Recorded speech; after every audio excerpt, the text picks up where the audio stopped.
Welcome to Games from Folktales, the podcast that mixes historical research and tabletop role-playing settings. I'm your host, Timothy Ferguson. I have COVID, and my podcast plan requires content on a regular basis, so I must record. My way through this dilemma is going through haunted homes and family traditions of Great Britain, and finding stories appropriate for the Elizabethan and earlier periods. This makes them suitable for Magonomia and Ars Magica.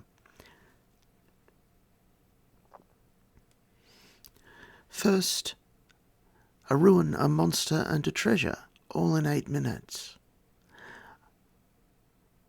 Thank you to the LibriVox recorder. The Haunted Homes and Family Traditions of Great Britain by John Henry Ingram. Section 110, Dobb Park Lodge. Read by Steve Nelson. On the southern slope of a picturesque valley through which the Washburn pours its waters stands the ruins of Dobb Park Lodge, a lofty, 4-storied mansion of the Tudor period. About half of the original building is supposed to have been pulled down, not to have been destroyed by the slow processes of time, and the remainder to have been left standing, though uninhabitable. In its pristine state, the lodge must have been an elegant and spacious pile, and even now, ruined and deserted as it is a picturesque feature in the romantic scenery around.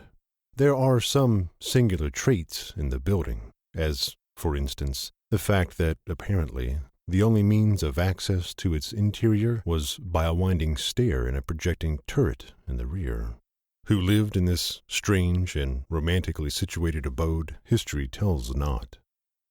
But if history has neglected Dobb Park Lodge, tradition has not overlooked it, and, amongst other remarkable stories of it, records that the place is haunted by a strange being known as the Talking Dog. The tale of this marvelous spectre bears a likeness to a well-known Manx and some other equally famous legends. It has been related to us by Mr. William Grange of Harrogate, who obtained it from a lover of forest lore, a collector and preserver of all that belongs thereto. But it was taken down in the dialect of the neighborhood, and to render it comprehensible to the general reader, it will be necessary to translate it into the ordinary vernacular. The legend is as follows. At the foot of the winding stair already alluded to is a doorway, now choked with rubbish, leading into a dungeon. The country folks thereabouts believe this doorway to be the entrance to one of those mysterious passages, so generally ascribed to old ruins, which lead to some strangely terrible cavern or other abode of horror. Such unearthly noises were heard to issue from this subterranean place that no one ventured to explore its mysteries, until at length a countryman, one of those ne'er-do-wells who are ever ready to risk what respectable people prudently shrink from, determined to examine it thoroughly, and, in order to fortify himself for the arduous task, he imbibed a no small quantum of potent stimulant. Thus invigorated, the local Columbus seized his lanthorn, bravely entered the passage, and instantly disappeared in its gloomy recesses. His neighbors and admirers lingered about the place in expectation of his speedy return, but his absence was so prolonged that they became seriously alarmed. At length, when they had all given him up for lost, he reappeared, but in a most wretched, abject, and terrified condition. Some long time afterwards, when he had recovered from his fright, he was induced to give a recital of his adventures, and his account was this. After leaving the doorway, I went for a long distance, rambling and scrambling, turning and twisting about the crooked passages, until I thought I should get to no place at all. So I began to feel rather dazed and tired-like, and had some thoughts of turning back again when, suddenly, the sweetest music that ever I had heard, in all my born days, struck up right before me. I couldn't have turned back then if I had wanted to ever so much, for the sound charmed me completely. I had never felt so lightsome before, and feared nothing, and could have gone anywhere. I followed up where the music seemed to come from, thinking I should come to it at last, but I was wrong. I have never seen the players to this very day. I kept following the sound until at last I came to what seemed to be a great, long, high, wide room, as big as any church and bigger than some. At one side of it was a great fire blazing away as bright as the sunshine, and either it or something else made everything glitter like gold. Thinks I to myself, this is a grand place and no mistake. But what struck me more than all was a great, black, rough dog, as big as any 2 or 3 mastiffs, which stood before the fire, and appeared to be the master of the place, for not another living creature beside it could I see. I was troubled to make him out. I had heard tell of bar guests, footnote, a provincial name for spectres, end of footnote, but had never seen one, and thought this might be one of them. At last, by all that is true, if the thing did not open its mouth and speak, not bark like a dog, as it ought to have done, but talked just like one of ourselves, I wished myself safe out again and over the mile bridge. It said, "Now, my man, as you've come here, you must do one of 3 things, or you'll never see daylight again. You must either drink all the liquor there is in that glass, open that chest, or draw that sword." A few quick notes. First, it says Barghest means spectre. It doesn't. It's particularly this dog type of spectre.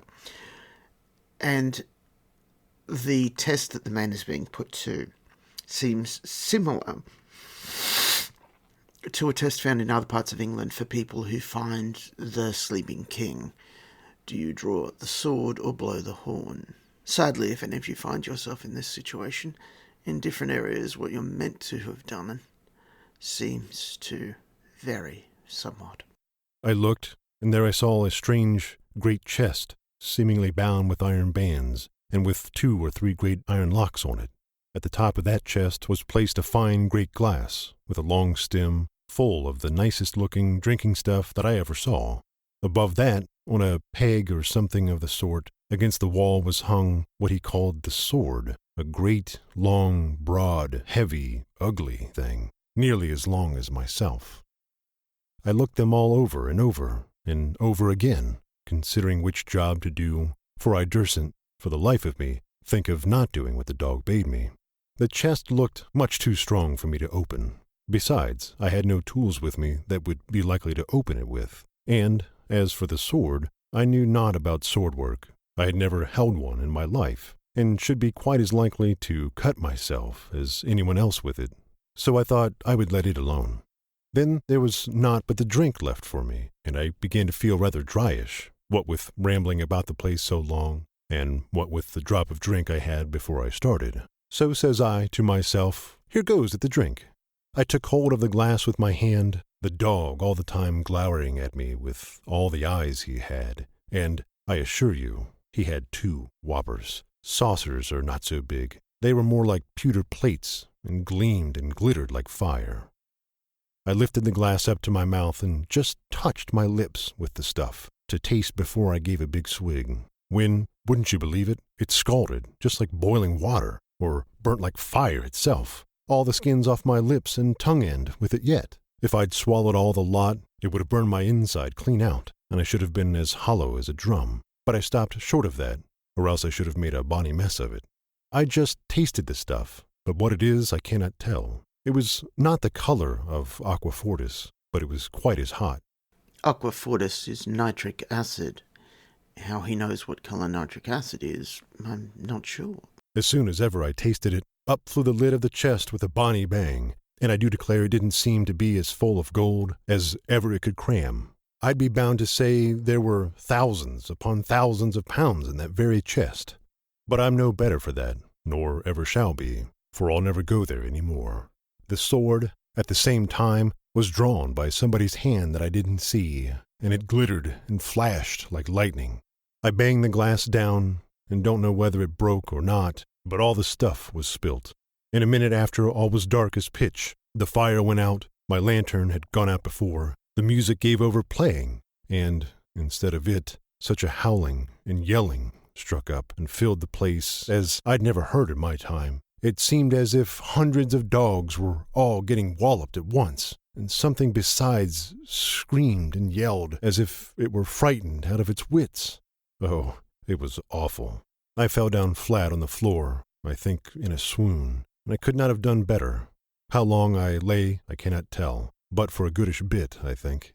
At last I came to myself, rubbed my eyes, and glowered about me, and wondered where I was. At last I bethought myself, and scrambled up, and after a great deal of ups and downs, I got my carcass dragged out, and now, you may depend upon it, you'll not catch me going in there any more of a sudden. Such, says Mr. Grange, was the result of the search for hidden treasure in the ruined vaults of Dobb Park Lodge. Since that time no one appears to have ventured into those subterranean recesses, so that the chest full of gold still remains, waiting for some explorer to brave the terrors of the talking dog and his surroundings. This next hall has a bloody footprint on its doorstep, and there are two legends indicating how it got there, although one may be a more modern fiction. I'm including both of them, even though the first one seems a little weak, because it gives you an odd treasure item that could be used in certain spells, the fresh blood of a 200-year-old priest, that sort of thing. Technically, because the man died for his faith, he's a martyr and might be one of the unnumbered saints, so the fresh blood of a saint. The second story is about a particularly powerful alchemist who is cursed to track blood everywhere, leaving a gory trail behind him throughout his travels. He might seek your assistance, or you might seek him out to punish him or to learn his powers. Section 134, Smith Hills Hall, read by Greg Giordano. Smith Hills Hall, Hollowell, Lancashire, the seat of Richard Henry Ainsworth, Esquire, is one of those lovely and picturesque ancestral abodes for which England is famous. It is replete with the subdued charms which only antiquity can generate, which no amount of expenditure, however lavish, can create. Seen on the stone, in the passage leading to the chapel, above the indelible footstep is a plate bearing the inscription, "Footprint of the Reverend George Marsh, of Dean, martyr, who was examined at Smith Hills and burnt at Chester in the reign of Queen Mary." The legend connected with this marvelous relic of the past is thus given in the local journal. Robert Barton, at one time owner of Smith Hills, was the famous magistrate before whom George Marsh, the martyr of Dean, appeared in 1555 to answer for his Protestant faith. Tradition described Mr. Barton as a zealous bigot, and alleges rude treatment on his part towards the martyr. It was after the examination before this worthy that, it is stated, Marsh, descending the stairs leading from the court-room, stamped his foot on the stones, and looking up to heaven appealed to God for the justness of his cause, and prayed that there might in that place remain a constant memorial of the wickedness and injustice of his enemies, the print of a man's foot remaining to this present day as such constant memorial. A tradition in the place, a resident of Smith Hills Hall informs us, says the stone bearing the imprint of the mysterious footprint was once removed and cast into a neighboring wood. The ghostly noises became so troublesome in consequence that the stone had to be restored to its original position. Nathaniel Hawthorne, the famous American novelist, at one time enjoyed the hospitality of Smith Hills Hall.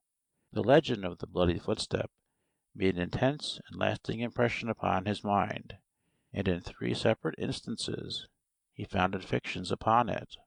He saw the bloody footstep, as he says himself, with his own eyes, and from the lips of his hostess heard the particulars of its origin, either from what he heard or imagined, about this weird symbol of a bygone crime. He gave, in his romance of Septimus, the following story is that of the bloody footstep. On the threshold of one of the doors of Smith Hills Hall there is a bloody footstep impressed into the doorstep, and ruddy as if the bloody foot had just trodden there. And it is averred that, on a certain night of the year, and at a certain hour of the night, if you go and look at the doorstep, you will see the mark wet with fresh blood. Some have pretended to say that this appearance of blood was but dew. But can dew redden a cambric handkerchief? will it crimson the fingertips when you touch it, and that is what the bloody footstep will surely do when the appointed night and hour come round. It is needless to tell you all the strange stories that have survived to this day about the old hall, and how it is believed that the master of it, owing to his ancient science, has still a sort of residence there, and control of the place, and how in one of the chambers there is still his antique table, and his chair, and some rude old instruments and machinery, and a book, and everything in readiness, just as if he might still come back to finish some experiment. One of the chief things to which the old lord applied himself was to discover the means of prolonging his own life, so that its duration should be indefinite, if not infinite, and such was his science, that he was believed to have attained this magnificent and awful purpose. The object of the Lord of Smith Hill's Hall was to take a life from the course of nature, and nature did not choose to be defrauded, so that, great as was the power of this scientific man over her, she would not consent that he should escape the necessity of dying at his proper time, except upon condition of sacrificing some other life for his. And this was to be done once for every 30 years that he chose to live, 30 years being the amount of a generation of man. And if in any way, in that time, this lord could be the death of a human being, that satisfied the requisition, and he might live on. There was but one human being whom he cared for. That was a beautiful kinswoman, an orphan, whom his father had brought up, and dying left to his care. He saw that she, if anyone, was to be the person whom the sacrifice demanded, and that he might kill 20 others without effect. But if he took the life of this one, it would make the charm strong and good. He did slay this pure young girl. He took her into the wood near the house, an old wood that is standing yet, with some of its magnificent oaks. There he plunged a dagger into her heart. He buried her in the wood, and returned to the house, and as it happened, he had set his right foot in her blood, and his shoe was wet in it, and by some miraculous fate it left a track all along the wood path, and into the house, and on the stone steps of the threshold, and up into the chamber. The servants saw it the next day, and wondered and whispered, and missed the fair young girl, and looked askance at their lord's right foot, and turned pale, all of them. Next, the legend says that Sir Forester was struck with horror at what he had done, and fled from his old hall, and was gone full many a day. But all the while he was gone, there was the mark of a bloody footstep impressed upon the stone doorstop of the hall. The legend says that wherever Sir Forester went, in his wanderings about the world, he left a bloody track behind him. Once he went to the king's court, and there, being a track up to the very throne, the king frowned upon him, so that he never came there any more. Nobody could tell how it happened.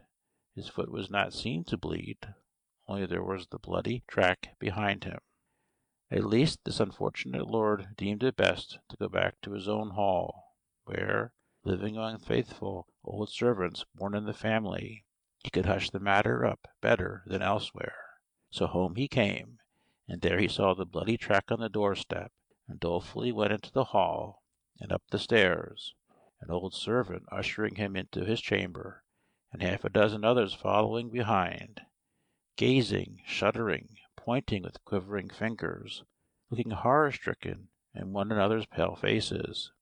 By and by he vanished from the old hall, but not by death, for, from generation to generation, they say that a bloody track is seen around that house, and sometimes it is traced up into the chambers, so fresh that you see he must have passed a short time before. And this is the legend, said Hawthorne, of the bloody footstep, which I myself have seen at the hall door.